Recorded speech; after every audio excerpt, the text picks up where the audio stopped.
நிகழ்ச்சிக்கு அன்போடு வரவேற்கின்றோம் நேர்களே. ஜூன் 8ஆம் தேதி சென்னை உயர்நீதிமன்றம் கொடுத்த அதிரடி உத்தரவு இன்று முதல் அமலாகி இருக்கிறது.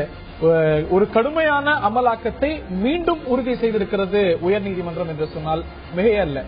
எப்பொழுதுமே ஹெல்மெட் அனைவரும், அதாவது வாகன ஓட்டிகள், 2 சக்கர வாகன ஓட்டிகள் கட்டாயம் அணிவது அப்படிங்கிறது இந்திய பாராளுமன்றத்தால் நிறைவேற்றப்பட்ட மோட்டார் வாகன சட்டத்தின்படி கட்டாயம்.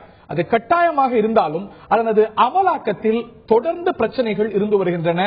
அமலாகாமலேயே, முழுமையாக அமலாகாமலேயே இருக்கிறது அப்படிங்கிற குற்றச்சாட்டுகள் எழ ஒரு வழக்கில் ஜூன் 8ஆம் தேதி உயர்நீதிமன்றம் ஒரு உத்தரவை கொடுக்கிறது. ஹெல்மெட் அணிவது கட்டாயம் மட்டுமல்ல, ஏற்கனவே இருக்கக்கூடிய விதிகளை தாண்டி வாகனங்களை பறிமுதல் செய்யலாம், லைசன்ஸை பறிமுதல் செய்யலாம். அதாவது ஹெல்மெட் அணிவதை உறுதி செய்வதற்காக இதை செய்யலாம் என்ற அளவுக்கு உயர்நீதிமன்றம் ஒரு பரபரப்பான உத்தரவை கொடுக்கிறது. அது இன்று முதல் அதனது அமலாக்கம் கட்டாயமாக்கப்பட்டிருக்கிறது. இன்று சென்னை நகரத்தெல்லாம் பாத்தீங்கன்னா நூற்றுக்கணக்கான லைசன்ஸ், நூற்றுக்கணக்கான வாகனங்கள் பறிமுதல் செய்யப்பட்டிருக்கின்றன. மத்தியானம் 12 மணி நிலவரம் படி பாத்தீங்கன்னா 222 லைசன்ஸ் டீடைன் செய்யப்பட்டிருக்கிறது. வாகனங்கள் 247 வாகனங்கள் டீடைன் செய்யப்பட்டிருக்கின்றன. ஆக இன்று முதல் இதனது அமலாக்கம் வந்திருக்கிறது. இதுல இருவேறு பார்வைகள் இருக்கிறது. விதிகள் இருக்க, தெளிவா பாராளுமன்றத்துடைய ஒரு ஆக்டே இருக்க, இவ்வளவு நாள் ஒரு அமலாகாமல் அதுல ஒரு சிக்கல் இருப்பதற்கு காரணம் என்ன? ஒரு புதிய விதிகள், ஒரு புதிய நடைமுறை இந்த ஒரு பிரச்சனைக்கான ஒரு தீர்வா? இதை தாண்டி ஹெல்மெட் கட்டாயமாக அணியணும் அப்படிங்கிற விதியே சரியா அப்படிங்கிற கேள்வி கேட்கிறவங்க இருக்காங்க. இது சார்ந்த பப்ளிக் இன்ட்ரெஸ்ட் லிட்டிகேஷன்ஸ் எல்லாமும் ஃபைல் செய்யப்பட்டிருக்கிறது. உங்களுடைய பார்வை என்ன? நேர்களே, நீங்களும் இன்றைய விவாதத்தில் பங்கு கொள்ளலாம். உங்களுடைய பார்வைகளையும் இன்றைய நிகழ்ச்சியில் பதிவு செய்யலாம். விவாதிக்க இருக்கின்றோம். இந்த நிகழ்ச்சியில் நம்முடைய பங்கேற்கிறார்கள் திரு கருணாநிதி அவர்கள், ஓய்வு பெற்ற காவல்துறை எஸ்பி, நிமோ வசந்த் அவர்கள். ஹெல்மெட் கட்டாயமாக அணிவது அப்படிங்கிற ஒரு விதி இருக்கக்கூடாது, இதுல நிறைய பிரச்சனைகள் இருக்கிறது, இதுல விதிவிலக்கு வேணும், இந்த மாதிரி கட்டாயப்படுத்துவது அப்படிங்கிறது சரியல்ல அப்படிங்கிறது நிமோ அவர்களுடைய பார்வை. அதே போல இந்த விவகாரத்தில் தொடர்ந்து வழக்காடு மன்றம் சென்றிருக்கக்கூடிய திரு டிராபிக் ராமசாமி, சமூக ஆர்வலர் திரு டிராபிக் ராமசாமி அவர்கள் இணைகிறார். அவரையும் நிகழ்ச்சிக்கு வரவேற்கின்றோம். அதே போல இந்த விவாதத்தில் நம்முடைய திரு கருணாநிதி அவர்கள் இணைகிறார் மதுரையிலிருந்து. மதுரை பார் அசோசியேஷனுடைய இணை செயலாளர். இவரும் இந்த ஒரு கட்டாய ஹெல்மெட் விதிக்கு கடுமையான எதிர்ப்புகளை பதிவு செய்திருக்கிறார். இந்த ஒரு புதிய நடைமுறைக்கும் அதற்கு அவரிடம் எதிர்பார்வைகள் இருக்கிறது அப்படின்னு புரிஞ்சுக்கிறோம். நேர்களும் இந்த நிகழ்ச்சியில் பங்கேற்கலாம், உங்களுடைய பார்வைகளை தெளிவுபடுத்தலாம். 2 பேனலிஸ்ட் நம்மிடையே இருக்கக்கூடிய 2 பேனலிஸ்ட்ல இந்த ஒரு கட்டாய அமலாக்கத்துல மாற்று பார்வை கொண்டவங்க. நான் நிமோ அவர்கள்ட்ட இருந்து தான் ஆரம்பிக்கணும்னு நினைக்கிறேன். ஹெல்மெட் அணியாதனால இந்த நாட்டில், இந்த மாநிலத்தில் ஏற்பட்டிருக்கக்கூடிய மரணங்களுடைய எண்ணிக்கையை நீங்கள் நன்கு அறிவீர்கள்.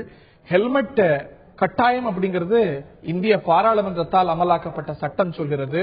உலகத்தில் இருக்கக்கூடிய பெரும்பாலான நாடுகள் ஹெல்மெட்டை கட்டாயமாக்கி இருக்கின்றார்கள். மெட்ராஸ் ஹைகோர்ட்டும் அதைத்தான் உறுதி செய்கிறது.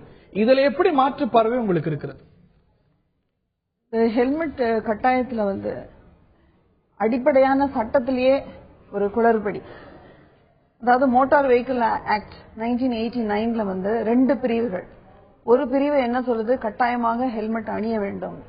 அதுலயே ஒரு உட்பிரிவு ஆக்ட் 129ல கவர்மெண்ட் எந்தெந்த நபருக்கு எக்ஸம்ஷன், விலக்கு அளிக்க முடியுமோ அந்த நபருக்கு அவர்கள் விலக்கு அளிக்கலாம் அப்படின்ற பிரிவும் இருக்கு.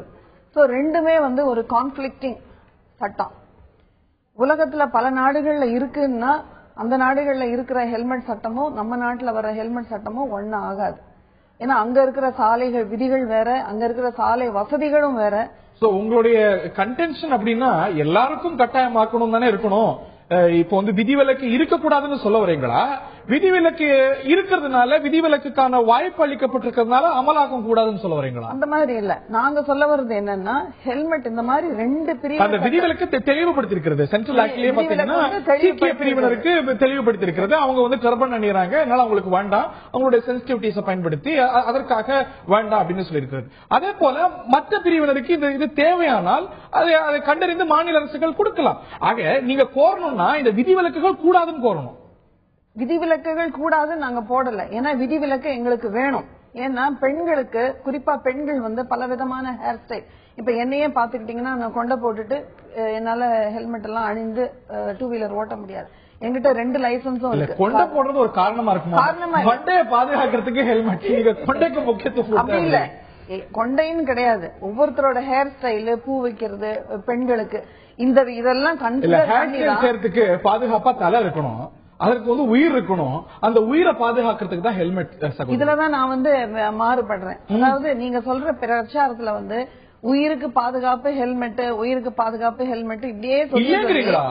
இதுல வந்து உயிருக்கு பாதுகாப்பு இல்ல. அதாவது இந்த மெசேஜ் வந்து ரொம்ப போய் கடைசியில ஹெல்மெட்டை போட்டா உயிருக்கு பாதுகாப்புன்னு அவர்கள் வந்து தாறுமாறா வண்டி ஓட்டுறாங்க. அப்புறம் நீங்க சொல்ற இல்ல சகோதரி, ஹெல்மெட் அணிவதனால யாருக்கும் ரேஷ் டிரைவிங்க இந்த நாட்டு சட்டங்கள் ரேஷ் டிரைவிங் சேர்த்துக்கோ தாறுமாறா அனுமதிக்கப்பட்ட ஸ்பீடுக்கு மேலேயே போறதுக்கு சட்டங்கள் அனுமதிக்கல. ஹெல்மெட் போட்டு ரேஷ் டிரைவிங் பண்ணா அதுக்கு சட்டம் பாயும், சட்டம் இருக்கு.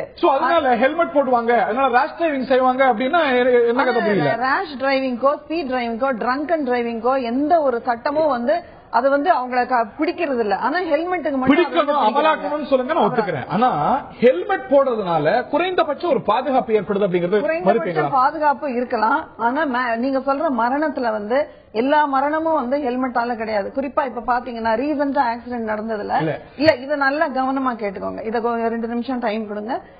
ரீசெண்டா நடந்த ஆக்சிடென்ட்ல ஒரு caption, this girl could have saved life if she had worn helmet அப்படின்னு சொல்லிட்டு பெரிய கேப்ஷன் போட்டாங்க. நான் அதை டீடைலா படிச்சேன், கோர்ட்ல கூட அதை சப்மிட் பண்றதுக்காக வச்சிருந்தேன். அந்த கேர்ள் வந்து வண்டி ஓட்டிட்டு இருக்காங்க, ஸ்பீடிங் த வெஹிக்கிள். அங்கேயே வந்து அவங்க பண்ற ஒரு மிஸ்டேக், ஃபாஸ்டா வந்து ஓட்டுறாங்க. அது ஓட்டுறப்ப நடுவுல ரோட்ல வந்து பெரிய பள்ளத்தை பாக்குறாங்க. உடனே அந்த பள்ளத்தை பார்த்த உடனே டக்குன்னு ரைட்ல வந்து டர்ன் பண்றாங்க. அப்படி டர்ன் பண்றப்ப பின்னால வந்து ஒரு கார் வந்து அவங்க அடிச்சிருது. உடனே அவங்க கீழே விழுந்து அவங்களுக்கு ஒரு ஹெட் இன்ஜுரி. ஆனா இவங்களுக்கு வந்து ஹெட் இன்ஜுரின்றது வந்து எபிலெப்டிக் லெவல், அதாவது ஒரு kind of confusion in the brain, அது மாதிரி ஆயிட்டு ஒரு எபிலெப்டிக் ஸ்டேட் பெர்மனண்டா அவங்களால பண்ண முடியாது. பட் இது வந்து speed riding and car hitting, இது வந்து மேஜர் ஆக்சிடென்ட். அது பிகாஸ் ஆஃப் ரோட் கண்டிஷன். நம்ம ஸ்பீட் டிரைவிங் தண்டிக்கப்பட வேண்டியது மாற்று கருத்து இல்ல. ஆனா speed driving what about the road condition? இல்ல ரோட் கண்டிஷன் இம்ப்ரூவ் பண்ணப்படணும், ஸ்பீட் டிரைவிங் தடை செய்யப்படணும். ஆனா ஸ்பீட் டிரைவிங் நடந்து ஒரு உயிர் போகாமல் இருக்கணும் அப்படிங்கிறது அதை விட ரொம்ப முக்கியமான ஒரு விஷயம். ஹெட் இன்ஜுரி நடக்காம இருக்கணும் முக்கிய விஷயம். நீங்க இந்த ஒரு வார்த்தை நீங்க ஏத்துக்கிட்டு தான் ஆகணும். ஹெல்மெட் போடுறதுனால ஹெட் இன்ஜுரி அளவு குறையும், ஹெட் இன்ஜுரியில இருந்து கணிசமான பாதுகாப்பு கிடைக்கும். அத வந்து நான் எப்படி ஒத்துக்கிறேன் அப்படின்னா, ஒரு மைனர் ஹெட் இன்ஜுரிக்கு அது வந்து ஒரு பாதுகாப்பா இருக்கும். ஆனால் இப்ப நடக்கக்கூடிய ஆக்சிடென்ட் எல்லாமே வந்து ஒரு மேஜர் ஆக்சிடென்ட். இப்ப நான் ரீசெண்டா படிச்ச நேத்து வந்து கோயம்புத்தூர்ல you are questioning science சகோதரி. இல்ல yes I am questioning science. இல்ல I am questioning science because ISI லயே வந்து அவங்க ஸ்டாண்டர்ட்ல வந்து கொடுத்திருக்காங்க, it is not guaranteeing severe injuries or death from major accidents. இது வந்து பாதிப்பு குறைக்கும் நான் சொல்லல, ஜஸ்டிஸ் கிருபாகரன் சொல்லல, WHO சொல்லுது.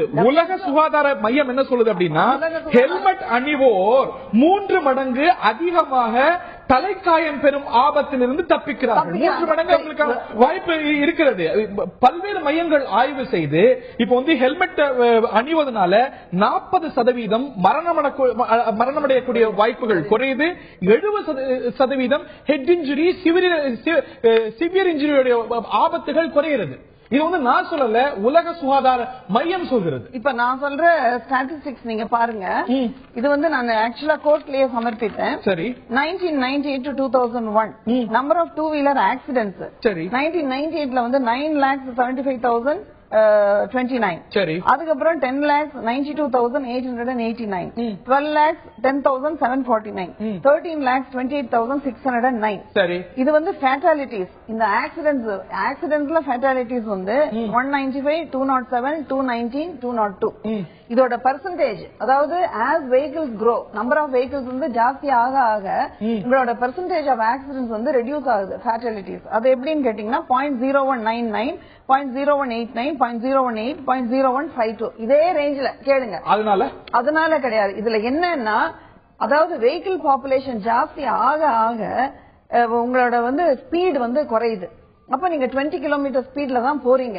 அப்ப இந்த ஹெல்மெட் நான் சொல்றது விதிவிலக்கு வந்து எல்லாருக்கும் கிடையாது. சோ இப்போ வந்து ஸ்பீட் குறையறதுனால மரணங்கள் குறையுதுன்னு சொல்ல வரீங்களா? குறையுது இல்ல, ஆக்சிடென்ட் வந்து ஆக்சிடென்ட் ஃபேட்டாலிட்டிஸ் ஆக்சிடென்ட். நீங்க எது வரைக்கும் ஸ்டாட்டிஸ்டிக்ஸ் சொல்றீங்க? இதுல ஏன் நான் சொல்ல வருஷம் சகோதரி இந்திய அளவுல விபத்துகளுடைய எண்ணிக்கையும் விபத்துகளாக இறக்குறவங்களுடைய எண்ணிக்கையும் பெருகிக் கொண்டே வருது. அதுல ரொம்ப வேதனை அளிக்கும் விஷயத்துல தமிழ்நாடு முதலிடத்துல இருக்கிறது.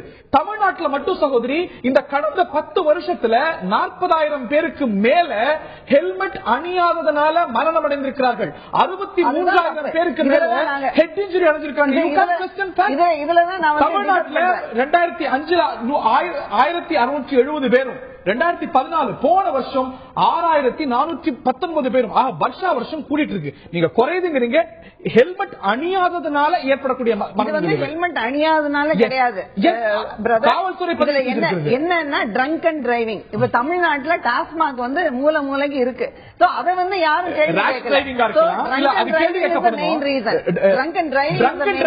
காரணமா இருக்கலாம், ரேஷ் டிரைவிங் காரணமா இருக்கலாம், சாலைகள் கூட நீங்க காரணமா இருக்கலாம். அணுகப்பட வேண்டும். அது மோசமான சமயத்திலையும் ஒருவேளை இவங்க ஹெல்மெட் போட்டிருந்தா இந்த உயிர்கள் காப்பாற்றப்பட்டிருக்கும். அது மோசமா இருக்கிற சமயத்துல சிவியர் ஆக்சிடென்ட்ல இது உயிர் காப்பாற்றப்படாது. ஒரு ஊர்ல திருட்டு இருக்கு அப்படின்னா திருட்டு அப்படிங்கிறது சட்டம் ஒழுங்கு பிரச்சனை. திருட்டுங்கிறது சட்டம் ஒழுங்கு பிரச்சனை. காவல்துறை தான் அதுக்கு பதில் அளிக்கணும். அதனால நான் எங்க வீட்டை பூட்ட மாட்டேன் அப்படின்னா என்ன மாதிரி வாதம்? வீட்டை பூட்டினா கூட கொள்ளடிக்கிறாங்க, ஆனா நான் பூட்ட மாட்டேன் அப்படின்னா அந்த மாதிரி இருக்கு நீங்க சொல்லக்கூடிய வாதம். நான் சொல்றது வந்து நான் 2வது பிரிவுக்கு வரேன்.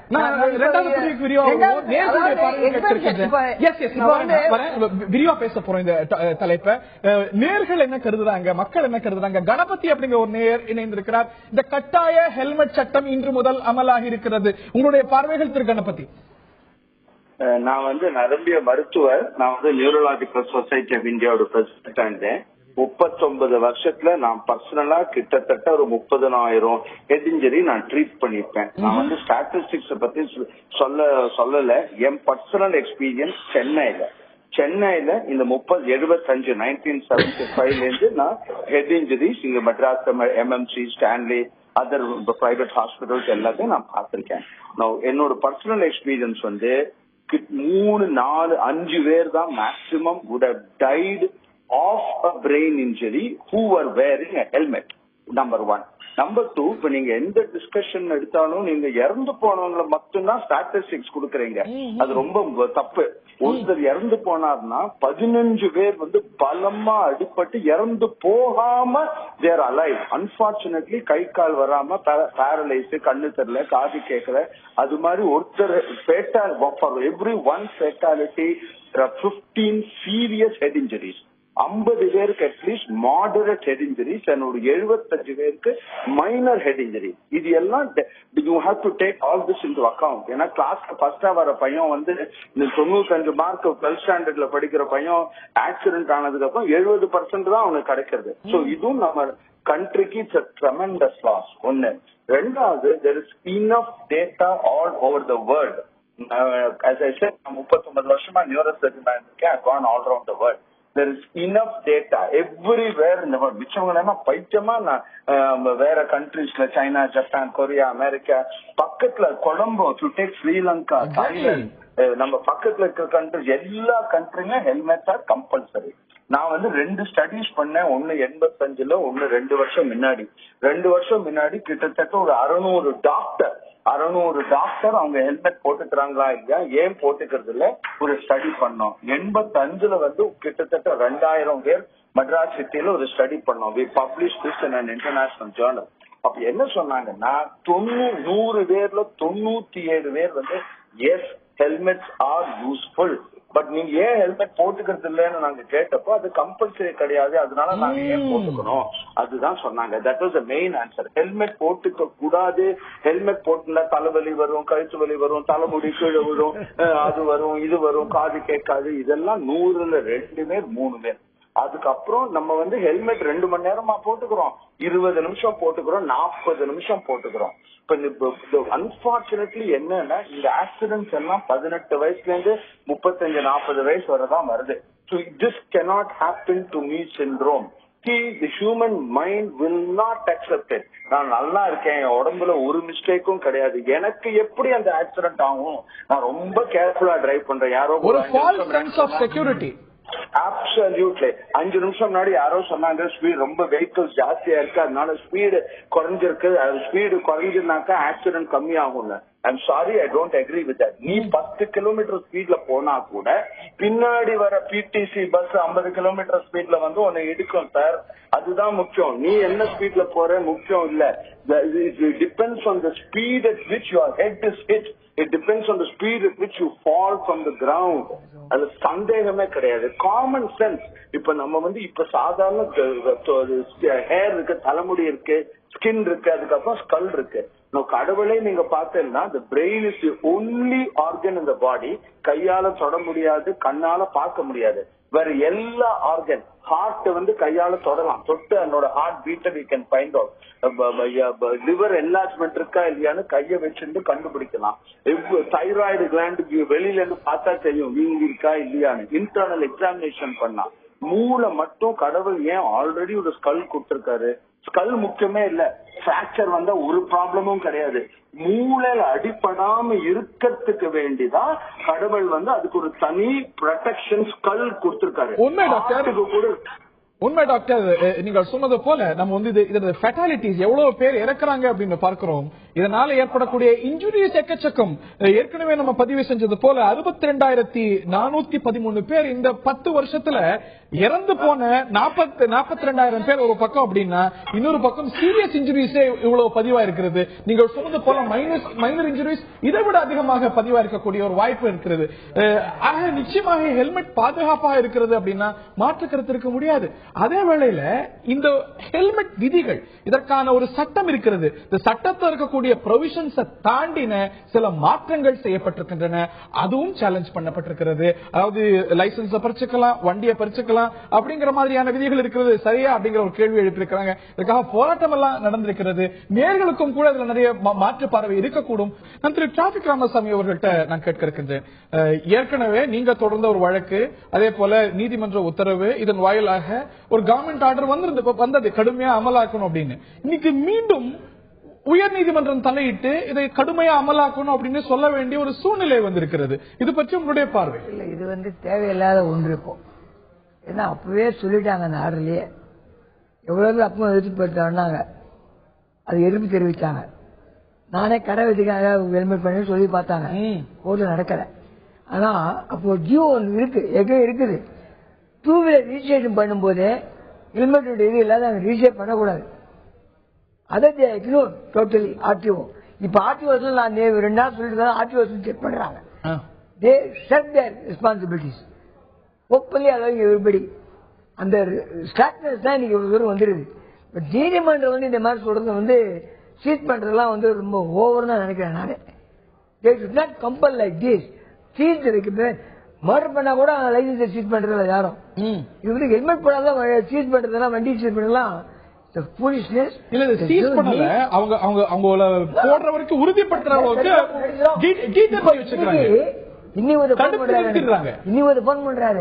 ஹெல்மெட் போடும் எஸ்ஐ அன்பழகன் டி நகர்ல.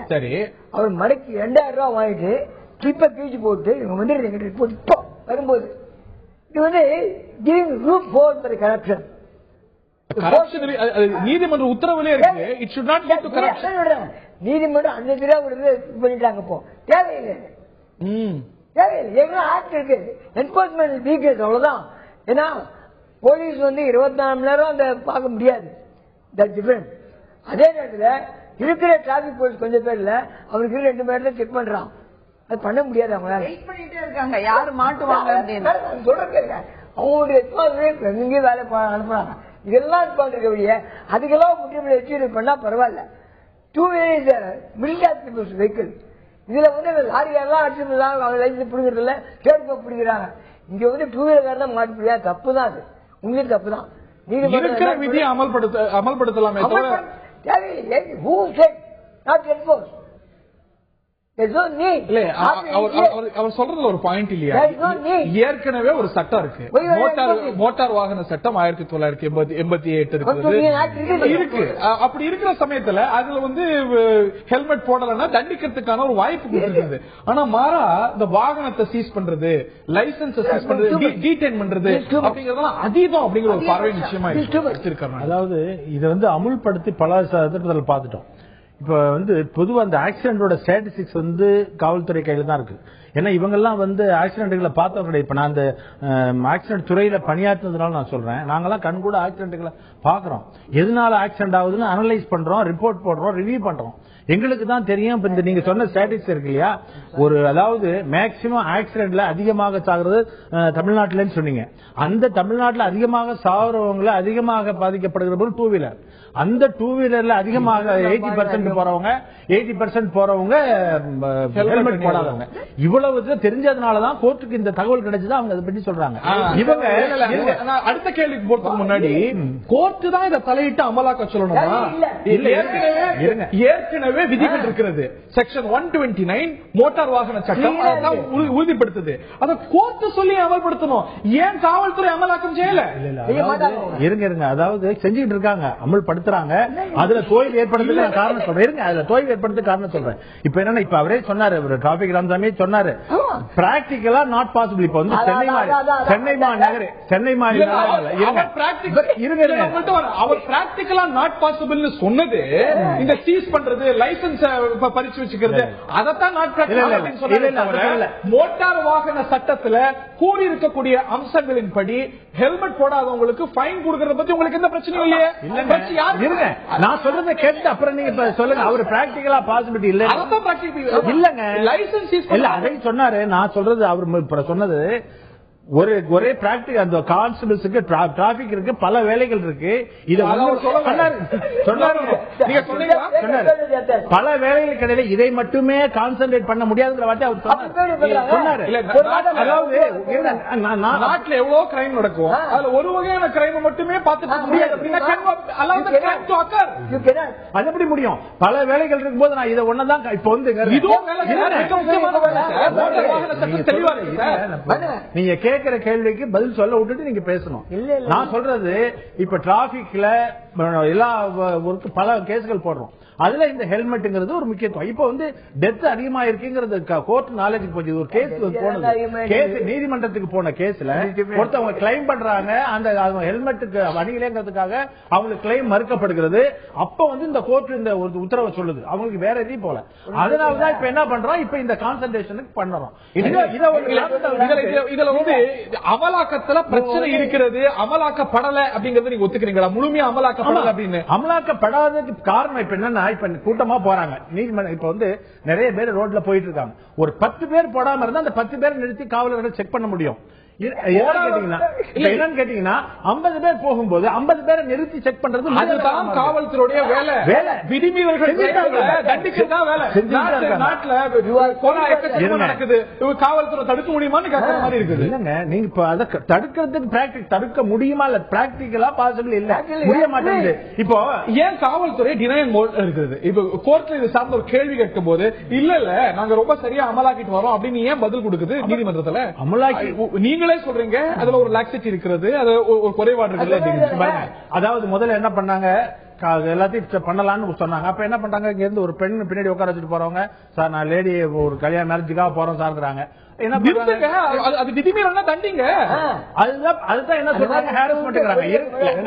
நீங்க பேசும்போது நான் பேசல, நான் பேச விடுங்க, நீங்க பேசுறீங்க உங்கள்கிட்ட வரேன் சார்.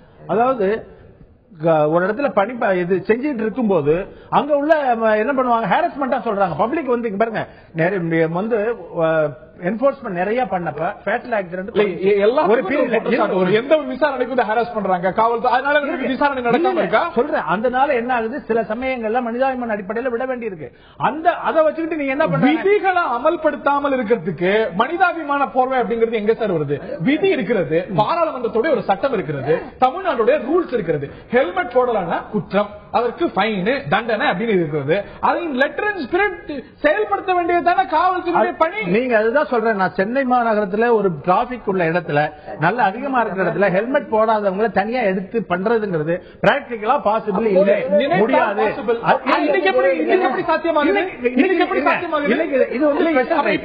இது வந்து ஸ்பெஷல் டிரைவ். இந்த ஸ்பெஷல் டிரைவ் எவ்வளவு நாளைக்கு பண்ண முடியும் நினைக்கிறீங்க? முடியாது. பல உலக நாடுகள் கேட்டுட்டு அப்புறம் பதில் சொல்ல விடுங்க. ஸ்பெஷல் டிரைவ் பண்ணி கொஞ்ச நாள் என்ன பண்ணுவாங்க, எல்லாரும் யூஸ் பண்ண ஆரம்பிச்சிருவாங்க. ஆரம்பிச்ச உடனே என்ன பண்ணுவாங்க, இது பண்றது நிப்பாட்டுவாங்க, கொஞ்சம் விட்டு மற்ற வேலைகளை பார்ப்பாங்க. அப்ப என்ன பண்ணுவாங்க கேட்டீங்கன்னா, இது ஏற்கனவே யூஸ் பண்ணாங்க பாருங்க, அப்படி அப்படியே கொஞ்சம் கொஞ்சமா குறையும். எப்படி சார் டெல்லியில இன்னைக்கு ஒரு இயல்பா வண்டி ஓட்டுறவங்க மட்டும் இல்லாம பின்னாடி இருக்கிறவங்களும் ஹெல்மெட் போட்டுட்டு தான் போவாங்க. இயல்பா இருக்கு டெல்லியில. இதைத்தான் நான் சொல்ல வரேன். சென்னையில முடியாது, ஏன் மதுரையில முடியாது? இதைத்தான் நான் சொல்ல வரேன். கொஞ்ச நாள் ஆயிடுச்சுன்னு சொன்னா எல்லாரும் வந்து ஹெல்மெட் போடுறவங்க நிறைய இருந்து ஹெல்மெட் போடாதவங்க கொஞ்சமா இருந்தாங்கன்னா அவர்களுக்கே ஒரு கூச்சம் இருக்கும், ஐயோ நம்ம ஹெல்மெட் போடாம போறோம், நிறைய போட்டுருக்காங்க. இப்ப அப்படி இல்ல. உறுதி செய்ய வேண்டியது காவல்துறை, உறுதி செய்ய வேண்டியது நமது அமைப்புகள் பண்ணிட்டு தாங்க இருக்கிறாங்க, கேஸ் போட்டுட்டு தான் இருக்கிறாங்க. எங்கேயோ சில முழுமையானதுனாலதான் இன்னைக்கு கோர்ட் தள்ளிட வேண்டியதா இருக்கிறது. திரு ராமசுவாமி, நான் உங்கள்கிட்ட அடுத்து வரேன் சகோதரி. திரு ராமசுவாமி, இதுல வந்து நிறைய இம்பிராக்டிகல், ஒரு பிராக்டிகலா செயல்படுத்துறதுல பல பிரச்சனைகள் இருக்குதுன்னு சொல்லிட்டு கிடையாதுங்க. அதாவது சொல்லலாம், பட் என்போர்ஸ்மெண்ட் யாராவது கொடி கட்டினா விட்டுருவாங்க, யாராவது பேரை சொல்ல விட்டுருவாங்க, மந்திரி பேரை. இந்த மாதிரிலாம் இருக்கிறதுனால தான் என்போர்ஸ்மெண்ட் சரியில்லை. இதனால கோர்ட் எழுதுமா பண்றாங்க. ஆனா சீட் பண்றது ரொம்ப டூ மச். இது எப்படி இருக்குன்னு கேட்டா, அதாவது ஃபேட்டல் ஆக்சிடென்ட் சரியா என்ஃபோர்ஸ் பண்ணாதனால போகுது, இதெல்லாம் பல காரணங்களால போகுது. ஆகையினால என்ன விட்டுடுங்க, நான் ஹெல்மெட் போடாம விபத்தை சந்திக்கிறேன்னு ஆர்கியூ பண்ற மாதிரி இருக்கு. மற்ற விதிகளுக்கு 80% நீங்க சொன்ன விஷயம் 80% ஹெல்மெட் அணியாம இருக்கிறது அப்படின்னு. அந்த சமயத்துல அந்த மரணங்களை தடுக்க எவ்வளவு பேர் போடாம இருந்தாலும் நிறுத்தி அவங்களை போட வைக்கிறதான சரியா இருக்கும். அங்க எங்க அவங்களை போட வைக்கிறதா சரியான பண்ணிட்டு இருக்காங்க. நீங்க செய்யாம இல்ல, முழுமையா அமலாக. அதாவது கோர்ட் சொல்லுது சார் 50% தான் அமலாகுது. எல்லா இதுமே எவ்வளவுதான் நம்ம ஸ்ட்ரிக்டா பண்ணா கூட லேக்சிட்டி இருக்கதான் செய்யும். பப்ளிக் வந்து அவர்களா அவர்களுடைய உயிர் மேல இன்னைக்கு நேற்று சொன்னீங்க 1ஆம் தேதி 1ஆம் தேதி போடணும்னு சொல்லியாச்சு. இருங்க 1ஆம் தேதி போடணும்னு சொல்லியாச்சு. இல்லன்னா வெஹிக்கிள சீஸ் பண்ணணும். இன்னைக்கு எவ்வளவு பேர் போடாம போறாங்க பாத்தீங்களா? நிறைய பேர். இன்னைக்கு 200 பேர் குறைச்சல். 200 பேர் தான் இவங்க பிடிச்சிருக்காங்க. 200 பேர் தான் இன்னைக்கு போடாம இருக்காங்க. இன்னைக்கு 1000 பேர் இவங்களால பிடிக்க இருங்க. என்ன சார் இன்னைக்கு 1000 பேரை பிடிக்க முடியும். இருங்க நான் சொல்றதுக்கு 1000 பேர் இன்னைக்கு பிடிச்சிருக்க முடியும். ஆனா 200 பேர் தான் பிடிக்க முடியுது. இதைத்தான் நான் சொல்றேன். நிச்சயமா பொதுமக்களுடைய ஒத்துழைப்பு வேணும். என்ஃபோர்ஸ்மெண்ட் நிச்சயமா என்ஃபோர்ஸ்மெண்ட் கேள்வி கேட்கப்பட வேண்டியதுதான். அதே போல நம்முடைய விழிப்புணர்வும் ரொம்ப முக்கியமானது. மதுரையில் இணைய திரு கருணாநிதி அவர்கிட்ட கேட்க இருக்கின்றேன். இதுல எதிர்க்கிறதுக்கு என்ன இருக்கு? கட்டாய ஹெல்மெட் விதி அப்படிங்கிறது நாட்டுடைய சட்டம், உலக நாடுகள் பலவற்றில் அமலாகக்கூடிய விஷயம், தேசிய தலைநகர் உட்பட ரொம்ப சக்சஸ்ஃபுல்லா, ரிலேட்டிவ்லி சக்சஸ்ஃபுல்லா இயங்கிட்டு இருக்கக்கூடிய விஷயம். இதுல எதிர்க்கிறதுக்கு என்ன இருக்கிறது? போராடுவதற்கு என்ன இருக்கிறது? பொதுவாக நீதிமன்றங்கள் பிறப்பிக்கக்கூடிய உத்தரவை முதலில் மதிக்க வேண்டியவர்கள் வழக்கறிஞர்கள் தான். நாங்கள் பொதுவாக மதிக்கிறோம்.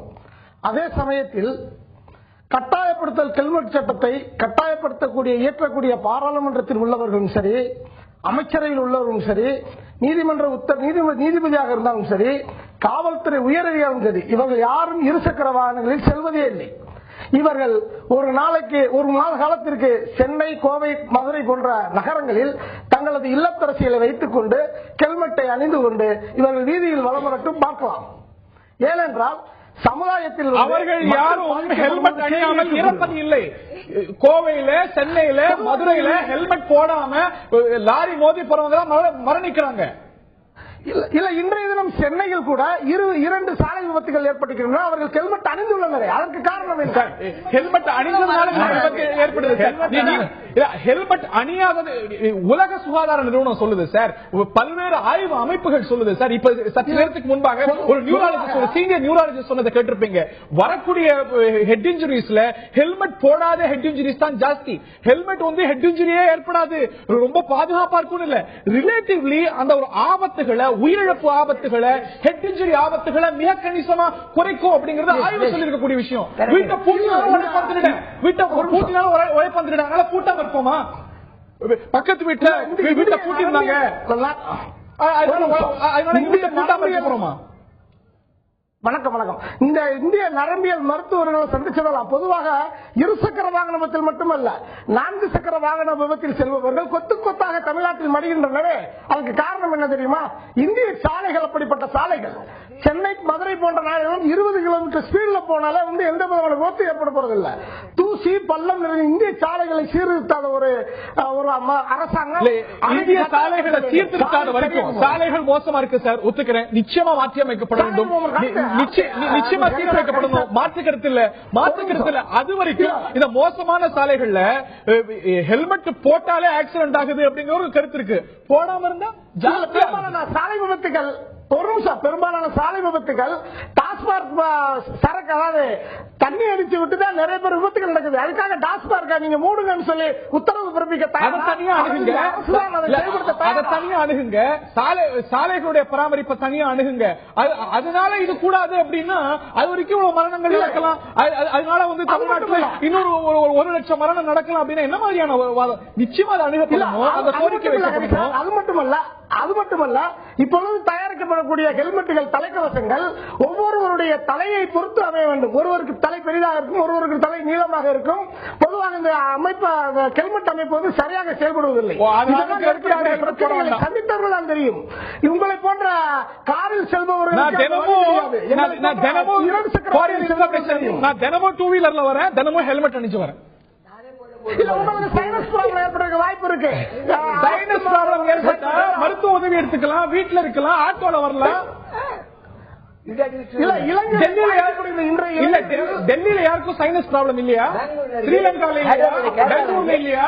கேரளால இல்லையா? சைனஸ் ப்ராப்ளம் உங்களுக்கு யாருக்கும் இல்லையா? இங்க வந்து எல்லாருமே காங்கிரஸ் வருது, சைடு பார்க்க முடியாது. இல்ல டெல்லியில எல்லாரும் சைடு பார்க்காம தான் ஓட்டுறாங்களா? பெங்களூர்ல எல்லாரும் சைடு பார்க்காம ஓட்டுறாங்களா? போக்குவரத்து விதிகள் வந்து இது வந்து உடல் உயிரை பாதுகாத்துக் கொள்வதற்காக ஹெல்மெட் அணியவில்லை. அவர்கள் காவலர்களுக்கு பயந்துதான் தங்களுடைய ஓட்டுநர் உரிமத்தை தடுத்து விடுவார்கள் என்று தவறுன்னு சொல்றோம். அவர்கள் இன்றைய தினம் ஹெல்மெட் அணிகிறார்கள். இல்ல குழந்தை கூட சார் மாத்திரத்தை தனக்கு நல்லது ஏற்படுத்தும் விரும்பி சாப்பிடாது, பெற்றோர்கள் வற்புறுத்தாங்கன்னு சாப்பிடுவோம், ஊட்டி விடுவாங்க, வற்புறுத்தி சங்கல வச்சு ஊட்டி விடுவாங்க. ஆகையினால நம்ம மாத்திரை மோசமானது திணிக்கப்படுகிறது, பயந்து சாப்பிடுறது குழந்தை மனித உரிமை மீறல்னு சொல்ல போற மாதிரி. என்னுடைய கருத்து என்னன்னா, சாலை விபத்துகளை சந்திக்கக்கூடியவர்கள் அனைவரும் வந்து ஹெல்மெட் அணியவில்லை. எல்லா விதத்திலுமே போய் எத்தனையோ 4 வழி சாலைகள் எத்தனை விபத்துகள் நடக்குது. ஹெல்மெட் அணிந்தும் விபத்து நடக்குது. ஆனா ஹெல்மெட் அந்த விபத்துக்கான வாய்ப்பை குறைக்குது. இது ஆய்வுகள் சொல்லுது, எல்லாராலையும் ஏற்றுக்கொள்ளப்பட்ட ஆய்வு. இந்திய உச்ச நீதிமன்றத்தால், உயர் நீதிமன்றத்தால் ஏற்றுக்கொள்ளப்பட்ட விஷயம். கட்டாயப்படுத்தப்படும் அதுதான் சட்டம்.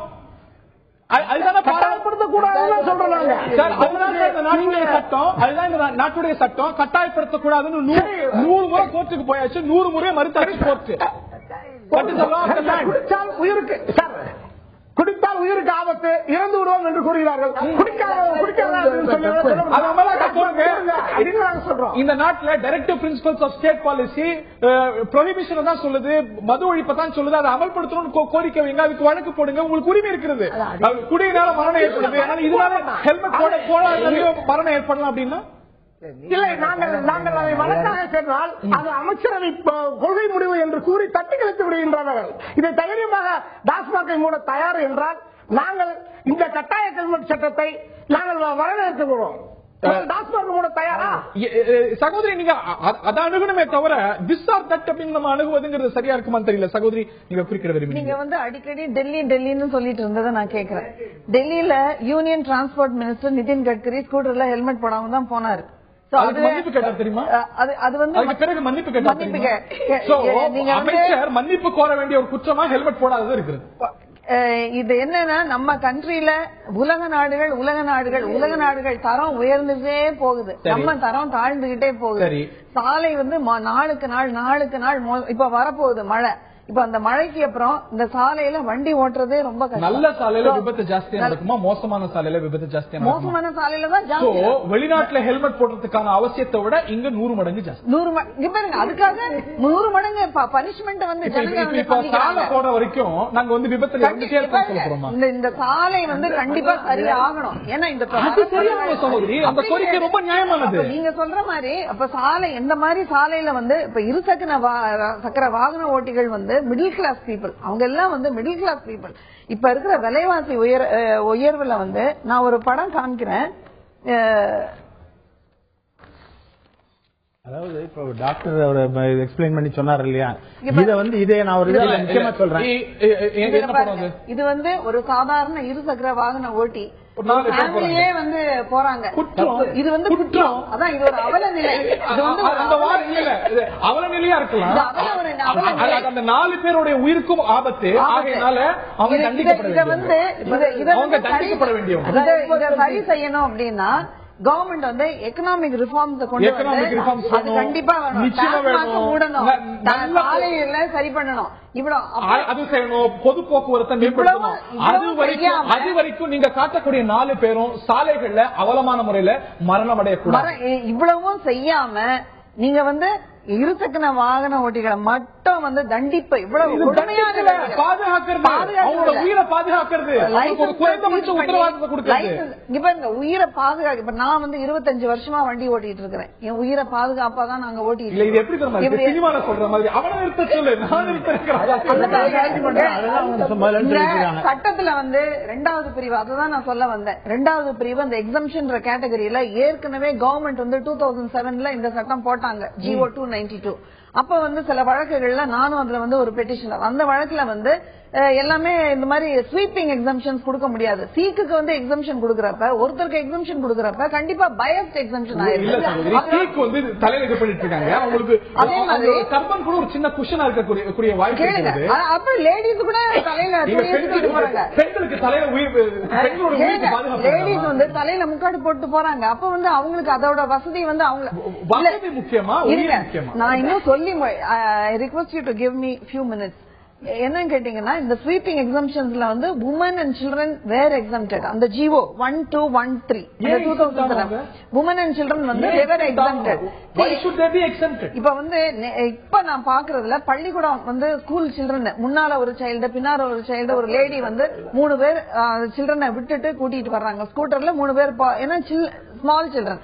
அப்ப அந்த 3 பேரோட ஹெல்மெட்டையும் வந்து அவங்க கொண்டு தூக்கி வச்சுட்டு இப்ப ஸ்கூல் பேக், லஞ்ச் பாக்ஸ் இவ்வளவுத்தையும் சுமந்து ஒரு அதாவது நீங்க வந்து ரொம்ப ஈஸியா அவரு கருணாநிதி அவர்கள் மதுரையில இருந்து பேசினவங்க நீங்க ரொம்ப ஈஸியா சொல்லிட்டீங்க. நீங்க வந்து அந்த வழக்க தனியா சந்தீங்க. இன்ஃபேக்ட் நான் வந்து இந்த முறை வந்து ஒரு டாஸ்க் இன்னைக்கு நக்சலைட்டுகள் என்ன சொல்லுவாங்க, நாட்டில் இவ்வளவு சமூக அவலங்கள் இருக்குது, அதனால நான் பொதுமக்களை கொள்றேன், வண்டிகளை அவலம் இருக்கு, இந்த அவலம் இருக்கு அப்படிங்கறதுனால ஒரு அவலம் இருக்கு அப்படிங்கறதுனால இன்னொரு அவலத்தை அனுமதிக்க முடியாதுன்றதுக்காக நீங்க நடுத்தர வர்க்கத்துல வந்து இந்த மாதிரி ஒரு கடுமையான தண்டனை இல்ல. நடுத்தர வர்க்கத்துக்கு ஏன்னா ஒரு வயசுல ஃபீஸ் பண்ணிட்டா அன்னைக்கு அவங்க லைவ்லிஹுட் அஃபெக்ட் ஆகும். அவங்க லைவ்லிஹுட் அவங்க ஆபீஸ்க்கு போக முடியாது. லைஃப் பத்தி பேசுறதுக்கு நாங்க வந்து பாதுகாப்புக்கான அதை வந்து நீங்க ட்ரங்க் அண்ட் டிரைவிங் இல்லாம சேஃப் டிரைவிங்க்கு நீங்க எங்க கேம்பெயினிங் நடக்குது? சேஃப் டிரைவிங்க்கு நடத்தலனா இதே போல வழக்குக்கு போங்க, நீதிமன்றத்துக்கு உத்தரவு தருங்க. இதேதான் வேலையா வழக்கு போட்டுக்கிட்டே இருக்கிறது? டிராபிக் ராமசாமி வேணா ஃப்ரீயா இருக்கலாம் வழக்கு போடுறது. நீங்க ஒரு காரணமா பெண்களுக்கு கொண்டு வரது ஒரு பிரச்சனைங்கிறீங்க. இந்த டைம் ஆக்சுவலா வந்து நான் இந்த சட்ட பஞ்சாயத்து இயக்கம் மூலமாக ஒரு வழக்கு தொடர்றதா நாங்க பிளான் பண்ணிட்டு இருந்தோம். அதுக்குள்ளேயே இந்த ஹெல்மெட் வழக்கு வந்தனால அது வந்து தள்ளி. இன்னொரு சகோதரி ராஜலட்சுமி நம்முடைய தொடர்புல இருக்கிறார். ராஜலட்சுமி, இந்த ஒரு கட்டாய ஹெல்மெட் சட்டம் பற்றி உங்களுடைய பார்வைகள் என்ன? ஹலோ சகோதரி ராஜலட்சுமி, உங்களுடைய கருத்து? இப்ப வந்து ஹெல்மெட் போடலன்னா ஃபைனு, லைசன்ஸ் எடுத்து புடிங்கி வச்சிடறாங்க, அந்த மாதிரி எல்லாம் ஒரு சட்டம் கொண்டு வந்திருக்காங்க சார். ட்ரிங்க் பண்ணிட்டு வண்டி ஓட்டுறாங்கல்ல. ஹலோ எஸ் சகோதரி தொடருங்க. குடிச்சிட்டு வண்டி ஓட்டுறாங்கல்ல, பண்ணிட்டு வண்டி ஓட்டுறாங்க, அவங்களோட லைசன்ஸ் ரத்து பண்ணலாம், அவங்க மேல ஆக்ஷன் எடுக்கலாம். காவல்துறைக்கு வந்து அந்த மாதிரி ஒரு சட்டம் கொண்டுட்டு வரலாம், ஏன் அதை கொண்டுட்டு வர மாட்டேங்கிறாங்க அப்படிங்கறத திரு Karunanidhi he is competent to answer. நியாயமான கேள்வி. எல்லாத்துக்கும் சட்டம் இருக்கு, எல்லாத்துக்கும் நடவடிக்கை எடுத்துருக்காங்க. ட்ரங்க் அண்ட் டிரைவிங் நிறைய கேஸ் போடுறாங்க. அதுக்கு என்ன அப்படின்னு ஒரு செக்ஷன் பதிவாகுதா? ஒரு ட்ரங்க் அண்ட் டிரைவிங் அப்படின்னு கிரைம் ரெக்கார்ட்ஸ் பீரோல ஒரு இது இருக்கு பண்றாங்க. அந்த மாதிரி நிறைய கேஸ் போடுறாங்க. அப்ப என்ன சொல்றாங்க, நீங்க என்ன பண்ணுங்க, இத டாஸ்மாக் கடையை திறந்து வச்சுட்டு ஏன் ட்ரங்க் அண்ட் டிரைவிங் பதிவு செய்யறாங்க. குடியினால ஏற்படக்கூடிய மரணங்கள் பதிவாகுதா? பதிவாகுது நிச்சயமாக. இல்ல இருக்கு. அதாவது என்னன்னு கேட்டீங்கன்னா, அப்ப அதை இருங்க வர, அதாவது இந்த கேள்விக்கு நான் பதில் சொல்றேன். அப்புறம் அவங்களும் பேசுறாங்க. ட்ரங்க் அண்ட் டிரைவிங் எங்க ரெக்கார்ட்ல இருக்கு. சில விஷயங்கள் வந்து நான் ஓப்பன் அந்த இடத்துல சொல்ல முடியாது. ஏன்னு கேட்டீங்கன்னா, ட்ரங்க் அண்ட் டிரைவிங் போட்டோம்னு சொன்னா இட் வில் அஃபெக்ட் இது கிளைம் பண்றதுக்கு இது ஆகும். அந்த காரணங்கள்னால சில சமயங்கள்ல காட்ட மாட்டாங்க. ட்ரங்க் அண்ட் டிரைவிங் அவன் வந்து அந்த இதுல இறந்துட்டாங்கன்னு வச்சுக்கலாம், இறந்துட்டாங்க நம்ம கண்ட காட்ட. இப்படி எவ்வளவு விதிவிலக்கு கொடுத்துட்டு எவ்வளவு ரிலாக்சேஷன் கொடுத்துட்டே இருக்கும். இப்போ வந்து ஹெல்மெட் போடுறதா மனிதாபிமானத்துல பெண்கள் வந்தாங்கன்னு விட்டுறோம். அதுக்கப்புறம் வந்து இதைத்தான் வந்து நான் பிராக்டிகல் டிஃபிகல்டிஸ் நான் சொல்றது. நான் சட்டத்துக்காக மக்களுக்காக சட்டமே தவிர சட்டத்துக்காக மக்கள். இப்ப இவங்க சொல்றாங்க இந்த சட்டம் இருக்கு, அந்த சட்டம் இருக்கு, அதனால வந்து மக்களுக்கு இருக்கு. அதெல்லாம் சட்டம் எல்லாம் இல்ல. நமக்கு வேண்டியது மக்களுடைய உயிரை காப்பாற்றணும். இப்ப இந்த ஹெல்மெட் விஷயத்தை பொறுத்த வரைக்கும் வந்து உயிரை வந்து ஆக்சிடென்ட் பிரிவென்ட் பண்றதுக்காக நம்ம ஹெல்மெட் போட சொல்லல. ஆக்சிடென்ட் ஆனா கூட டெத் ஆகாம இருக்கட்டும். கீழே விழுந்து ரோடு சரியில்லை அதனால நாங்க ரோடு சரியில்லைங்கிறது நம்ம தவிர்க்க முடியாத காரணங்கள் இருக்கு. ஸ்பீடு பிரேக்கர் போட்டிருக்கோம். ஸ்பீடு பிரேக்கர் போட்டிருக்காங்க. ஸ்பீடு பிரேக்கர் எதுக்காக போட்டிருக்கோம்? ஸ்பீடு பிரேக்கர் போடுறது ஆக்சிடென்ட் குறைக்கிறதுக்கு. அந்த ஸ்பீடு பிரேக்கர் தெரியாம டூ வீலர் போய் ஏறி விழுந்துடுறாங்க, மண்டையில் அடிபட்டுருது. இப்ப இதுக்கு என்ன சொல்றீங்க? அந்த மாதிரி எல்லாத்துக்கும் காரணம் சொல்லலாம். எல்லாத்துக்கும் ஒண்ணுக்கு நம்ம அரசை குற்றம் சொல்ல முடியும். ஆனா அதற்கெல்லாம் நம்மளுடைய உயிரை பரிகாரம். நீங்க எந்த குற்றங்கள் வந்தாலும், அதாவது நீங்கள் என்னதான் எக்ஸ்பர்ட் டிரைவரா இருந்தா கூட நீங்கள் ஒரு பேட் டிரைவரை சந்திச்சீங்கன்னா நீங்க ஆக்சிடென்ட்.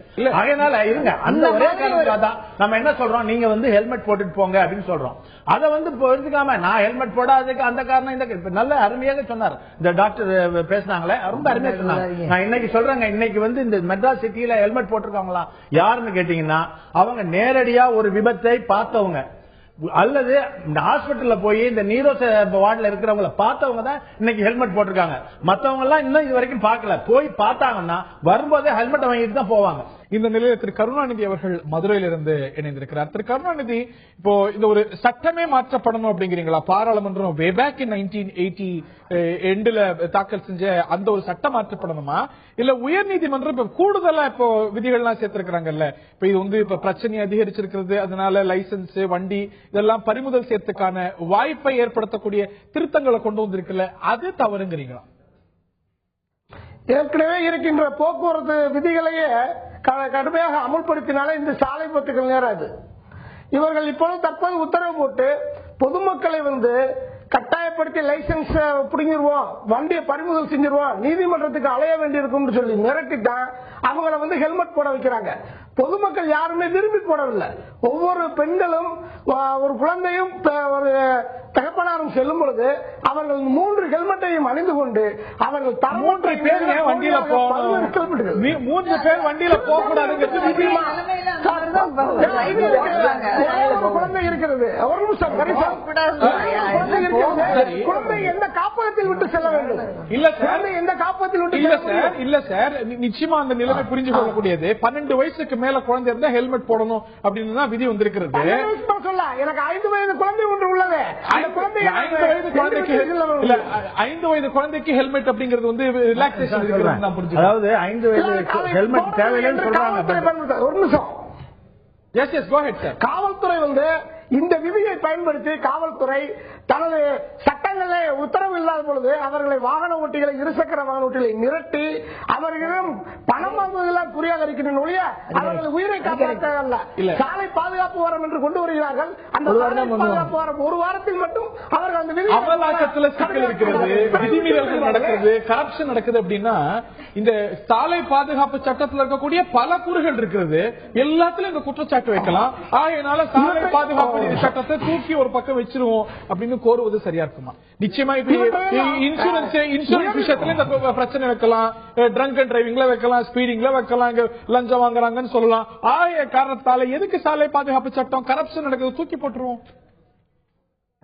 அப்படி இல்ல.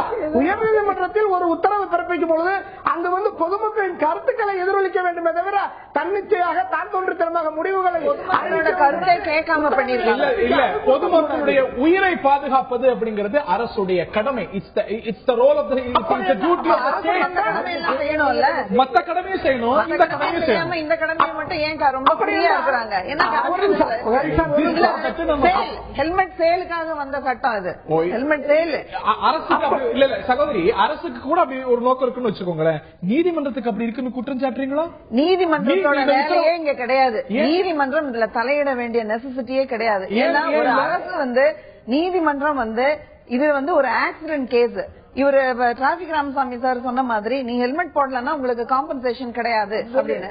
அந்த மாதிரி நீங்க அந்த மாதிரி ஏதாவது சட்டத்தை போடுங்க. அதெல்லாம் போட அதை விட்டுட்டு நீங்க டைரக்டா டைரக்ஷன் கொடுக்குறீங்க. நீதிமன்றத்துக்கு அதிகாரம் நீதிமன்ற பஞ்சாயத்து வேலை பண்றீங்க. நான் உங்கள்கிட்ட வர அடுத்து உங்கள்கிட்ட தான் வரேன் திரு கருணாநிதி.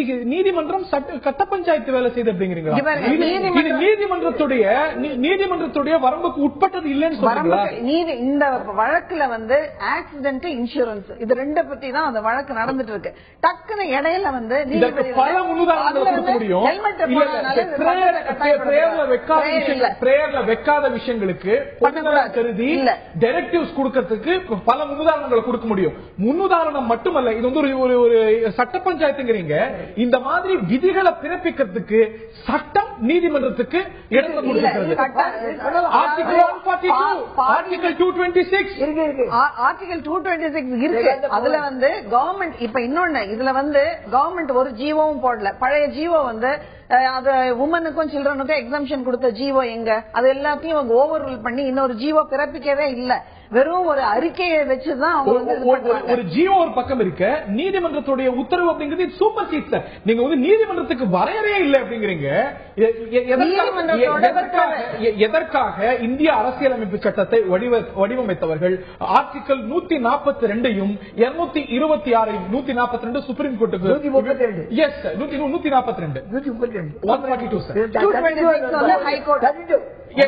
அதே போல 226 ஹைகோர்ட்டுக்கு கொடுத்தாங்க.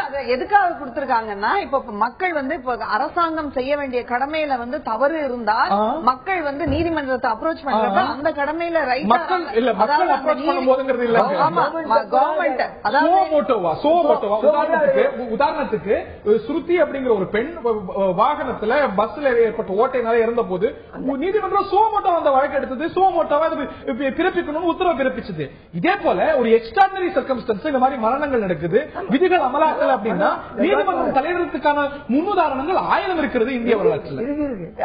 1000 இருந்தாலும் அது கவர்மெண்ட் எந்த மாதிரி இம்ப்ளிமெண்ட் பண்ணணும், எந்த மாதிரி ஒரு கடுமையான சட்டத்துல இம்ப்ளிமெண்ட் பண்றப்ப மத்த விவகாரங்களை எல்லாம் விட்டுட்டு இதை மட்டும் எப்படி பண்ண முடியும்? திரு கருணாநிதி உங்களோட கருத்தை முடிச்சிருங்க. எஸ், குடிமக்களை காப்பாற்ற வேண்டும் என்ற அரசாங்கம் விரும்பினால் தரமான மருத்துவ வசதி செய்து எத்தனையோ நோய்களை காப்பாற்றிருக்கலாமே. அதை விடுத்து விட்டது. கவர்மெண்ட் ஆர்டிகல் 226 என்ன சொல்றது? ஒவ்வொருத்தருக்குரிய அடிப்படை வசதிகள் செய்து தர வேண்டியது அரசாங்கத்தின் கடமை. அதுக்கெல்லாம் நீதிமன்றத்துக்கு போங்க. பப்ளிக் இன்ட்ரெஸ்ட் லிட்டிகேஷனை நீங்க ஃபைல் பண்ணுங்க. நீங்க வழக்கறிஞர் இப்படி எல்லாம் அரசாங்க வசதிகள் இல்லைன்னு பண்ணுங்க. காலரா வருகிறது. அதுக்கு ஒரு பிஎல் போடுங்க.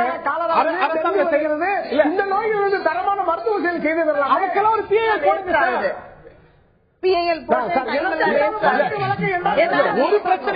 ஒரு பிரச்சனைக்கு தீர்வு சொன்னா இன்னொரு பிரச்சனை இருக்கிறது, அது தீராம இது தீரணுமான்னு கேட்டா எப்படி இருக்கு? எனக்கு கால் வலிக்கு மருத்துவம் போனா உனக்கு கை வலி இருக்கிறது, எக்ஸம்ஷன் கேட்டகரியில சைனசைட்டிஸ்ன்றது வந்து நீங்க சொல்றது சைனசைட்டிஸ் இருக்கிறவங்க ஆட்டோல போட்டோம், கார்ல போட்டோம், இல்ல வீட்டுல இருக்கட்டும் அப்படி சொல்றீங்க. அது வந்து அந்த மாதிரி எல்லாம் அப்படி பண்ணாக்கா அப்ப வந்து கவர்மெண்ட் வந்து அண்டர்டேக்கிங் கொடுக்கட்டும், எல்லாரையும் வீட்டுல வச்சு நாங்க பத்திரமா பாத்துக்கிறோம், யாருமே வெளியே போக சைனசைட்டிஸ் அவங்க இருக்கிறவங்களுக்கு வந்து கொடுமையான தலைவலி, தலை சுற்றல் அந்த மாதிரி இது வந்து யாருக்கும் இல்லையா, பெங்களூர்ல யாருக்கும் இல்லையா? அந்த சட்டம் வந்து எங்கேயுமே கடுமையா கிடையாது, எங்கேயுமே இல்ல. இது ஜுடிஷியல் சட்டம் வந்து நீர்த்து போய் தான் இருக்கு. இதுல இன்னொரு வாதம் இருக்கிறது, நீதிமன்றமே சொல்கிறது எங்களுடைய பதவியை தாண்டி இதை செய்ய வேண்டியிருக்கு அப்படின்னு. சட்டம் பாராளுமன்றத்தால் இயற்றப்பட்டிருக்கிறது, அதுக்கு தண்டனை இருக்கு. நிச்சயமா ஹெல்மெட் கட்டாயம் அப்படின்னா அந்த ஒரு சட்டம் ரொம்ப முக்கியமானது, அமலாக்கப்பட வேண்டியது. அதுல புது விதிகளை நீதிமன்றம் சேர்க்கலாமா? புது விதிகள் முடியாது. அதாவது ஆக்ட்ல வந்து ஆக்ட்லயே இருக்கு, அதாவது எம்பி ஆக்ட்லயே state government and central government make rules இருக்கு. அதனால according to the situation and according to the need they can make rules தான் சொல்லிருக்காங்க. கவர்மெண்ட் வந்து விதிகளை உருவாக்கலாம், ஆனா கவர்மெண்ட் உருவாக்காத பட்சத்துல நீதிமன்றம் வந்து அவங்க வந்து ஆக்ட் இதை வந்து உருவாக்க முடியாது. நேர் ஒருவர் நம்முடைய இணைந்திருக்கிறார். உங்களுடைய பேர் பதிவு செஞ்சுட்டு நேருடைய பார்வையும் கேட்போம். உங்களுடைய பேர் பதிவு செஞ்சுட்டு உங்களுடைய பார்வைகளை பதிவு செய்யுங்க. சார், என்னுடைய பேர் முத்துசாமி, கோயம்புத்தூர் மாவட்டத்தில் பேசுறேன் சார். எஸ் முத்துசாமி, உங்களுடைய கருத்து? சார், ஹெல்மெட் சட்டத்தை கொண்டு வந்து நல்ல விஷயம், நாங்க வரவேற்கிற பொதுமக்களாகி நாங்க வரவேற்கிறேங்க. ஆனா என்ன காரணம் கேட்டீங்கன்னா, இன்னைக்கு அந்த ஹெல்மெட்டுடைய வியாபாரம் வந்து பாத்தீங்கன்னா போன வாரம் வரைக்கும் 650 500 வருஷம், இன்னைக்கு பாத்தீங்கன்னா 1000 1500 2000. இது ஏன் நிர்ணயம் பண்ண போனாங்க? இது வந்து நிர்ணயம் பண்ண கிடையாது. விலை வந்து பாத்தீங்கன்னா கடை இன்னைக்கு பாத்தீங்கன்னா கோயம்புத்தூர் மாவட்டத்தில் நடந்த ஒரு சம்பவம். நாங்க நேரடியாக ஹெல்மெட் வாங்க போனோம். ஒவ்வொரு ஹெல்மெட் 1000 ரூபாய், 1500, 2000, 3000, 4000 சொல்றாங்க. அப்ப இது ஏன் சட்டம் அரசாங்கத்துக்கு தெரியாதுங்களா? இதுக்கு வாங்கும் போதே வாங்கி நியாயமான கேள்வி. ஜூன் 8ஆம் தேதி இது வந்து ஒரு உத்தரவு கொடுக்கப்படுது. இது ஒரு 20 நாள் ஒரு மேட் ரஷ் வாங்கறதுக்கு. இன்னைக்கு ஸ்டாக் இல்ல அப்படின்னா இன்னைக்கு ஹெல்மெட் அதாவது 15 நாள் இல்ல, வேகப்பட்ட நாள் முன்னாடியே சொல்லியாச்சு ஹெல்மெட் போடணுங்கிறது ஏற்கனவே இருக்க ரூல்ஸ் தான். இந்த சட்டம் கோர்ட் உத்தரவு வந்ததுக்கு பிறகுதான் இந்த அறிவிப்பு செய்தார்கள். அதற்கு அப்புறமும் இந்த கோர்ட்ல போயிட்டே இருக்கு. இப்ப யாருமே ஹெல்மெட் வச்சுக்காதவங்க கிடையாது. டூ வீலர் வச்சிருக்கவங்க அத்தனை பேர்ட்டையும் ஹெல்மெட் இருக்கு, இல்லாம கிடையாது, போட்டுட்டு வர்றாங்க. ஆனால் ஒரு வகையான கூச்சத்துக்கு தான் இந்த மாதிரி இவங்க சொன்னாங்க பாருங்க. இந்த மாதிரி காரணத்தை அவங்களே தேடி கண்டுபிடிக்கிறாங்க. தலை வேர்க்கும் சொன்னீங்க, நான் பேசாம இப்ப நான் பேசும்போது நீங்க கேட்கணும். என்ன பண்றாங்க? ஹெல்மெட் தலையில வேர்க்கும், நான் கொண்டை போட்டுக்கிறது சிரமமா இருக்கும், பூ வச்சுக்கிறது சிரமமா இருக்கும், குழந்தைக்கு இதா இருக்கும், பெண்கள் இப்படி எல்லாம் காரணத்தை தேடி கண்டுபிடிக்கிறார்கள். இது வேற ஒண்ணுமே இதே கிடையாது. இவர்களுக்கு வந்து போடணுங்கிற எண்ணம் வந்தா நிச்சயமாக போடுவார். இன்னொன்று வந்து நிறைய பேர் போட்டுக்கிட்டு இருந்தாங்கன்னா ஒரு சிலர் போடாம இருக்கிறதுல அவங்களுக்கு போடுவாங்க. எல்லாருமே நிறைய பேர் போடாம இருக்கிறதுனால இது வந்து சொல்றமே. பெண்கள் நீங்க சொல்றீங்க நான் மட்டும்தான் போடணும், ஏன் என் ஒய்ஃபையும் போட சொல்றீங்கன்னு ஒரு கேள்வி கேட்கறாங்க. நான் உங்களுக்கு கேட்கிறேன், நான் மட்டும்தான் உயிரோட, என் உயிர் தான் ரொம்ப முக்கியம், என் ஒய்ஃப் உயிரை பத்தி உங்களுக்கு என்ன கவலைன்னு கேட்கிற மாதிரி இருக்கு. தவறு. அவர்களும் வந்து முக்கியமா வந்து டூ வீலர் போறதுங்கிறது ரொம்ப ஒரு இதான ஒரு ரிஸ்கான ஒரு பயணம். டூ வீலர்ல அதுவும் சென்னை மாதிரி நகரங்கள்ல போறது, கனரக வாகனங்களுக்கு இடையில போறது இருக்கு, மிக மிக ஆபத்தானது. இந்த விஷயத்துல பார்க்கும் பொழுது சகோதரியோட கன்டென்ஷன் என்ன, இதுல வந்து நீதிமன்றத்துடைய பணி இதுவா அப்படின்னு கேட்கிறாங்க. ஏனென்றால் நிச்சயமா சட்டத்துல கட்டாய ஹெல்மெட் பயன்பாடு அப்படிங்கிறது உறுதி செய்யப்பட்டிருக்கிறது, அதுல மாற்றுக்கிறது இல்ல. அத பல உயர்நீதிமன்ற உத்தரவுகள், உச்ச நீதிமன்ற உத்தரவுகள் உறுதி செய்திருக்கின்றன. எவ்வளவு ஃபைன், எவ்வளவு இது இதெல்லாமும் உறுதி செய்யப்பட்டிருக்கிறது. ஆனா புதிதாக நீதிமன்றம் பார்லிமெண்ட் ஒரு விதியை நிறைவேற்றிருக்க, நீதிமன்றம் இப்படி லைசன்ஸ் பறிமுதல் செய்யலாம், வாகனத்தை பறிமுதல் செய்யலாம் அப்படின்னு நீதிமன்றம் இப்ப புதிய உத்தரவு பிறப்பிப்பது அப்படிங்கிறது சரியா அப்படின்னு இருக்கு. அதாவது நீதிமன்றம் மக்களுக்காக உள்ளதுதான். மக்களுக்கு அந்த நீதிமன்றத்துக்கு ஒரு தகவல் போய் சேரும்போது நீதிபதிகள் அதற்கு சமுதாயத்துக்கு தேவையான வகையில ஒரு உத்தரவை பிறப்பதற்கு அவருக்கு உரிமை இருக்கிறது. செப்பரேஷன் ஆஃப் பவர்ஸ் இருக்குல்ல, பாராளுமன்றம் என்ன செய்யணும், ஆக்ட பாஸ் பண்ண வேண்டியது பாராளுமன்றம், பாராளுமன்றம் ஏற்கனவே பாஸ் செய்திருக்கிறது. அதுல மாற்றத்தை செய்யணும் அப்படின்னா பாராளுமன்ற உறுப்பினர்கள் சேர்ந்து செய்யணும் இல்லையா? ஆக்ட பொறுத்த வரைக்கும் எம்பி ஆக்ட பொறுத்த வரைக்கும் எம்பி ஆக்ட்லயே கொடுத்திருக்காங்க. According to the need, the state government and central government can make rules. State governments and central government. But why the court? Make rules ன்னு சொன்னா அந்த மாதிரி அதுக்கு தான் நீங்க ஸ்டேட் கவர்மெண்ட் யூஸ் பண்றதுக்கு நீதிமன்றம் சஜஷன் கொடுக்குது, இந்த மாதிரி பண்ணுங்க அப்படின்னு சொல்லி சஜஷன் கொடுக்குறாங்க. அதுக்கு கோர்ட்டுக்கு டைரக்ஷன் கொடுக்கறதுக்கு, கவர்மெண்ட்டுக்கு டைரக்ஷன் கொடுக்கறதுக்கு நீதிமன்றத்துக்கு எல்லா இது இல்ல. ஆனா ஒரு சட்டத்துல ஷரத்துகளை சேர்க்கிறது அப்படிங்கிறது என்ன ஷரத்து இருக்கணும், அல்ல அமெண்ட்மெண்ட் செய்யணும் அப்படின்னா, மாற்றங்கள் செய்யணும் அப்படின்னா செய்ய வேண்டியது பார்லிமெண்ட். அது காம்பிடன்ட் பாடி பார்லிமெண்ட். அது சட்டமன்றம் சப்ஸ்டிட்யூட்டா பண்ணலாங்க. இம்மிடியட்டா ஒவ்வொரு தடவையும் சின்ன சின்ன மாற்றங்களுக்கு அமெண்ட்மெண்ட்டுக்கு எல்லாம் பார்லிமெண்ட்டுக்கு போயிட்டு விதிகள் இந்த இதுல விதிகள் இந்த ஆக்ட் தான் நீங்க சொல்றது விதிகள்ங்கிறது இருக்கிற சந்தர்ப்பத்துக்கு தகுந்த மாதிரி பண்ணலாம். அது வந்து ஸ்டேட் கவர்மெண்ட் பண்ணுவாங்க. சப்சிக்வெண்டா ரேட்டிபிகேஷன் வாங்கிக்கலாம். நம்ம நேர்களுக்கும் பதிவு செய்ய வேண்டியது சட்டம் இருக்கிறது. ஹெல்மெட் கட்டாயம் அப்படின்னு மோட்டார் வெஹிக்கிள் ஆக்ட் 1988 இருக்கிறது. ஆனால் அதுல ஃபைன்கான ஒரு வாய்ப்பு தான் இருக்கிறது. ஆனா நீதிமன்றத்துடைய உத்தரவு பிறகு இது வந்து லைசன்ஸ் அதாவது இம்பவுண்ட் சொல்றது இல்ல. இதுக்கு இம்பவுண்டுக்கும் இதுக்கு வித்தியாசம் இருக்கு. அதாவது இந்த ஹெல்மெட் போட்டு வர்றத இம்பவுண்ட் கோர்ட்டுடைய உத்தரவுல இருக்குது. 206 power of the police officer to impound document அப்படின்னு கோர்ட் சொல்றது. அந்த இம்பவுண்டுக்கு தான் இதுல சொல்லி இருக்கிறது. இந்த ஹெல்மெட்டை பொறுத்த வரைக்கும் அவங்க சொல்லி இருக்கிறதுனா பர்மனன்ட் சீசர் கிடையாது. பர்மனன்ட்டா அந்த வெஹிக்கிளை இம்பவுண்ட் பண்றதோ டாக்குமெண்ட் இம்பவுண்ட் பண்ணவோ அவங்க சொல்லல. Only for temporary thing. அவங்க வந்து அந்த ஹெல்மெட்டை வாங்கி அதை கொண்டு வந்து கருணாநிதி குறிப்பிட விரும்புறார். திரு கருணாநிதி, இன்றைய தினம் மதுரையில் ஒரு ஹெல்மெட் வாங்க செல்கிறார்கள். ISI என்று சொல்கிறார்கள். ஆனால் அது போலியான தரமற்ற ஹெல்மெட். இந்த மாதிரி ஹெல்மெட் அணிஞ்சிட்டு போய் ஒரு சாலை விபத்தில் சிக்கி உடனடியாக மரணம் விளைவிக்கிறதா, இந்த மரணத்திற்கு யார் பொறுப்பாக முடியும்? அரசாங்கம் தானே பொறுப்பாக முடியும். மரணம் ஏற்பட்டா பரவாயில்லையா? அந்த தரமற்ற ஹெல்மெட்டை தடுக்க வேண்டியது அரசாங்கத்துடைய பொறுப்பு. மாற்று கருத்து இல்ல. வெறும் போனா பிரச்சனை இல்ல. அதே சமயத்தில் ஒரு நிமிஷம், உயர்நீதிமன்றத்தில் ஒரு நீதிபதி உத்தரவு பிறப்பிக்கும் பொழுது அரசு தரப்பின் கருத்தாக ஒரு கருத்தை ஏற்றுக்கொள்வார். அந்த கருத்து மக்களின் கருத்தாக இருக்க வேண்டும். வெளியே அரசாங்கம் தன்னிச்சையாக கூறக்கூடாது. அரசு வழக்கறிஞர் அரசாங்கத்திடம் மக்களின் கருத்துக்களை கேட்டறிந்து அதை அறிக்கையாக நீதிமன்றத்தில் தாக்கல் செய்து அதன் பின்னால் அவர் நீதிபதி முடிவெடுக்க முடியும். நீதிபதி ஒரு முடிவெடுத்து விட்டு அதை அமல்படுத்து என்று கேட்பதற்கு இந்திய அரசியலமைப்பு குடிமக்களாகிய நாங்கள் அதை வந்து நீதிமன்றத்தில் முறையீடு செய்ய நாங்கள் தயாராக இருக்கிறோம். அரசாங்கம் தான் இதை செய்யணும் அப்படிங்கிறீங்க. அரசாங்கத்துடைய பணி நீதிமன்றம் செஞ்சிருக்கு அப்படிங்கிறீங்க. அப்ஜெக்ஷன் அரசாங்கமே எழுப்பல, அரசாங்கமே ஏற்றுக்கொண்டிருக்கிறது. அப்ஜெக்ஷன் தெரிவிக்க வேண்டியது எங்களுடைய பணி, நீங்க செய்றீங்க அப்படின்னு கேட்க வேண்டியது அரசாங்கம். எங்களுக்கு சார், குடிமக்களின் உயிரை காப்பாற்ற அரசாங்கம் விரும்பினால் அனைவருக்கும் அரசாங்கத்தின் மூலம் ஹெல்மெட் அளிக்க அரசாங்கம் தயாராக இருக்கிறதா? இலவச ஹெல்மெட் கொடுக்கணுங்கிறீங்களா? தாராளமா கொடுக்கலாம்.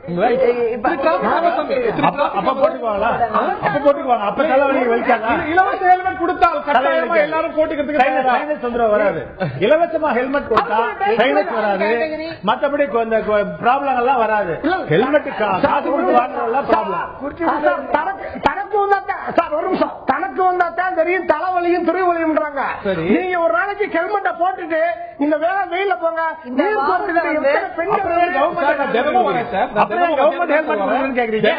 ஒரு பிரச்சனை தரமான ஹெல்மெட் கொடுக்க சொல்லுங்க. அதன் மூலம் வந்து சைனஸ் ஏற்படாத, ஒரு நோய் தொற்று ஏற்படாத, ஒரு சுகர் கவர்மெண்ட் வந்து கொடுக்கறத சொல்லலாம். அதுக்குன்னு ஒரு குறிப்பிட்ட இடத்துல அங்கீகரிக்கப்பட்ட இடத்துல கொடுக்க சொல்லலாம். இது ஒரு நல்ல சஜஷன் தான். இது ஏற்றுக்கொள்ளக்கூடியது. அந்த ஆர்குமெண்ட் நான் கோர்ட்ல அன்னைக்கே சொன்னேன். அதாவது இந்த சட்டத்தை இயக்குறவங்களை மினிஸ்டர்கள் அவர்கள் எல்லாருமே, சீஃப் மினிஸ்டர் எல்லாம் ஹெல்மெட்டை போட்டு இந்த சாலையில வந்து ஒரு மாசம் டிராவல் பண்ணி அதுக்கப்புறம் இந்த சட்டத்தை வந்து இயக்குனாங்க. அப்புறம் அவங்களுக்கு கடுமை தெரியும். அதோட கடுமை வந்து அவங்களுக்கு தெரியும். எப்போதுமே வந்து அந்த காலத்துல பிரைம் மினிஸ்டரும் சீஃப் மினிஸ்டரும் எஸ்பிஜி பாதுகாப்பு மீறி ரோட்ல ரேஷன் கார்டு வாங்கணும் அப்படின்னா அது கேட்கறதுக்கு நல்லா இருக்கு. அதுக்கு ஒரு பாதுகாப்போட போட்டோம் இல்ல. என்னன்னா இதெல்லாம் வந்து அவ்வளவு காம்ப்ளிகேஷன். திரு டிராபிக் ராமசாமி நாம் இதுவரும் தான் பேசணும் இதே அரங்கத்துல எப்போ அப்படின்னா சீட் பெல்ட் கட்டாயமாக்கணும் அப்படின்னு ஒரு விதி வந்த பிறகு வந்து எவ்வளவு நாள் ஆச்சு. அதுவும் அதே போல முதல் நாள் நீங்க நானும் பேசணும். அந்த சமயத்துல இன்னைக்கு இதே போல பிடிக்கப்பட்டார்கள் அமலாச்சு. இன்னைக்கு யார் சீட் பெல்ட் போடுறாங்க? ஒண்ணுமே இல்ல.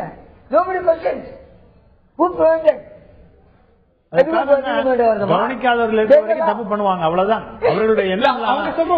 இன்னைக்கு அமைச்சர் பெருமக்கள், இன்னைக்கு முக்கிய பிரமுகர்கள், நாடாளுமன்ற சட்டமன்ற உறுப்பினர்கள் சீட் பெல்ட் போடாம தான் போறாங்க. சீட் பெல்ட் போடணுங்கிறது விதி, சட்டம். ஏன் அமலாக நீங்க சொன்னது மாதிரி டிராபிக் ரூல்ஸ் மீறுபவர்கள் பாதிக்கப்படுகிறார்கள். அப்படிங்கும்போது அவர்கள் ரிஸ்க் எடுத்துக்கிறாங்க. நான் அவன் உயிரை பத்தி கவலைப்படல, அதனால நானும் என் உயிரை பத்தி கவலைப்படல, நீ கேட்காதுன்னு சொல்றது சரியான ஆர்குமெண்ட் இல்ல. இன்னைக்கு முக்கிய பிரமுகர்கள் கான்ஸ்டிடியூஷனல் அத்தாரிட்டிஸ் ஒரு நிமிஷம் சார். காவல்துறை உயரதிகாரிகளும் அமைச்சர் பெருமக்களும் பிரதம மந்திரி முதல் மந்திரிகளும் வரும்பொழுது போக்குவரத்து விதிகளை எந்த வாகனங்களும் வராத அளவுக்கு அவர்களை மெதுவாக பாதுகாப்பாக கொண்டு செல்லும் அரசாங்கம் எங்களது குடிமக்களை ஏன் பாதுகாக்க தயங்குகிறது?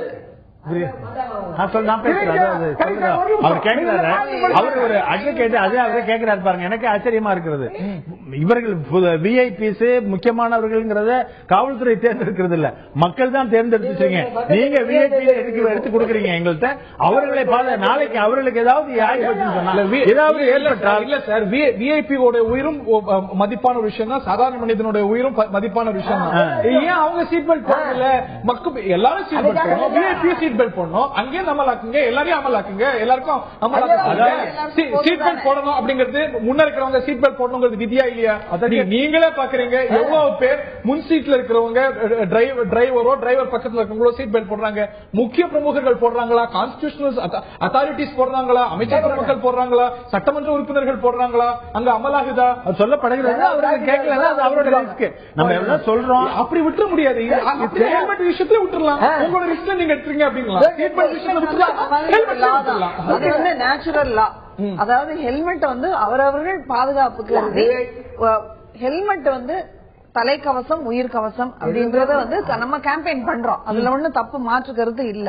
ஆனா அவர்களுடைய தேவைக்கேற்றபடி அவருடைய உயிருக்கு ஏற்றபடி அவங்களோட எவ்வளவுக்கு எவ்வளவு அவங்களால முடியுமோ அவங்க வந்து அதை வந்து அமல்படுத்துறது அவங்களோட தனிப்பட்ட விதியா வச்சு அதை விட்டு அது மாதிரிதான் கடைசியில வரும்.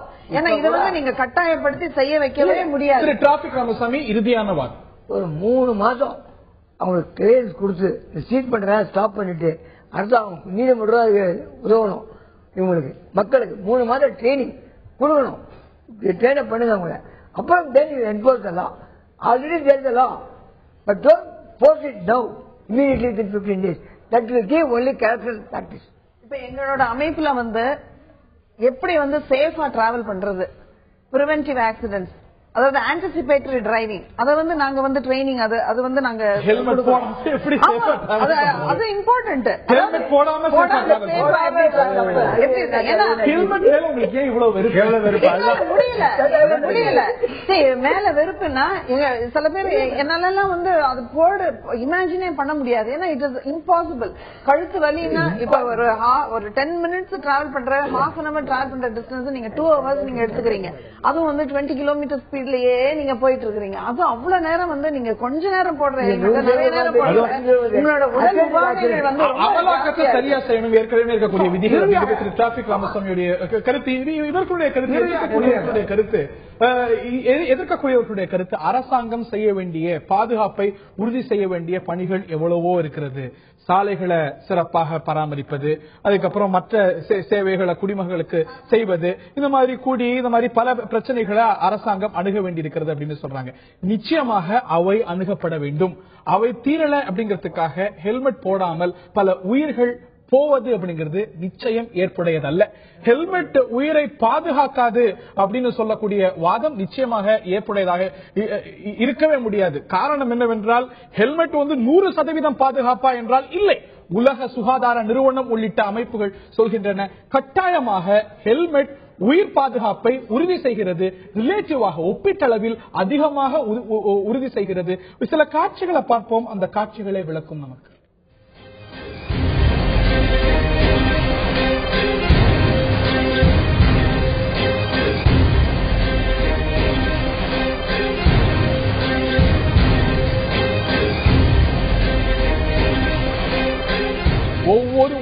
இந்த நாட்டு பிரஜையுடைய ஒவ்வொரு உயிரும் நிச்சயமா இந்த நாட்டுக்கு பொக்கிஷம், பாதுகாக்கப்பட வேண்டிய ஒரு விஷயம். ஒரு சாலை விபத்துல போகக்கூடிய விஷயம் இல்ல. இந்தியால நடக்கக்கூடிய அவலம் உலகத்துல விபத்துகளுடைய தலைநகரமாக நமது நாடு இருந்து வருகிறது. அந்த அவலம் மாற வேண்டும். சாலை விபத்துகள்ல பெரும்பாலான விபத்துகள் இருசக்கர வாகனங்கள் ஏற்படுத்தக்கூடிய விபத்துகளும் மிக கணிசமாக இருக்கின்றன. அவற்றுள் ஹெல்மெட் அணியாததனால ஏற்படக்கூடிய மரணங்கள் மிக அதிகமானதாக இருக்கின்றன. புள்ளி விவரங்கள் சொல்கின்றன, அரசாங்கத்துடைய புள்ளி விவரங்கள் சொல்கின்றன. இந்த புள்ளி விவர பட்டியல்ல நிகழ்ச்சியை பார்க்கக்கூடிய நேர்கள் தமிழ்நாட்டுடைய பிரஜைகள், இந்திய பிரஜைகள் நிச்சயம் சேரக்கூடாது. இந்த புள்ளி விவரத்தை அடியோடு மாற்றியமைக்க வேண்டும். நிச்சயமாக அரசாங்கத்துடைய இந்த முயற்சிக்கு நாம் அனைவரும் ஒத்துழைக்க வேண்டும். ஹெல்மெட் அணிவது கட்டாயம் அப்படிங்கிறது இந்த நாட்டுடைய பாராளுமன்றம், மக்களை பிரதிநிதித்துவம் செய்யக்கூடிய பாராளுமன்றம் வகுத்திருக்கக்கூடிய விதி. அதை நாம் ஒவ்வொருவரும் மதிக்க வேண்டும். It is the law of the land. It is our duty to respect that. நிகழ்ச்சியில் பங்கு பெற்ற திரு கருணாநிதி, அதே போல சகோதரி நிமோ, அதே போல திரு டிராபிக் ராமசாமி மற்றும் திரு கருணாநிதி மற்றும் பார்த்த நேர்களுக்கு நன்றி கூறி விடைபெறுகின்றோம். வணக்கம்.